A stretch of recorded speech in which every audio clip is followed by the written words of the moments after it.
আসসালামু আলাইকুম ইব্রাহিম, সবার কী অবস্থা, কেমন আছেন? আশা করি সবাই ভালো আছেন। তো আজকে নতুন আবার একটা চাকরিতে জয়েন দিলাম।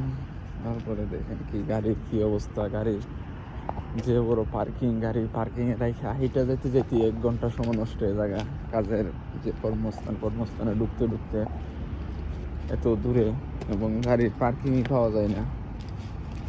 গাড়ির পার্কিং খুঁজতে খুঁজতে গাড়ি রেখা যাইতে যাইতে রাস্তার এই পাশ ওই পাশ পুরা রাস্তা একবারে ব্লক, ভিতর বাহির সব ব্লক। আসলে গাড়ি রেখা যে ফ্যাক্টরির ভিতরে ঢুকবো, এই হচ্ছে নতুন কর্মস্থল। এর ভিতরে যাইতে যাইতেই লেগে জায়গা প্রায় আধা ঘন্টা লেগে জায়গা। কাজের ফ্যাক্টরির ভিতরে ঢুকতে ঢুকতেই আধা ঘন্টার থেকে আরও বেশি। কি আর বলার, সকাল সকাল ডিউটি, নতুন কাজ।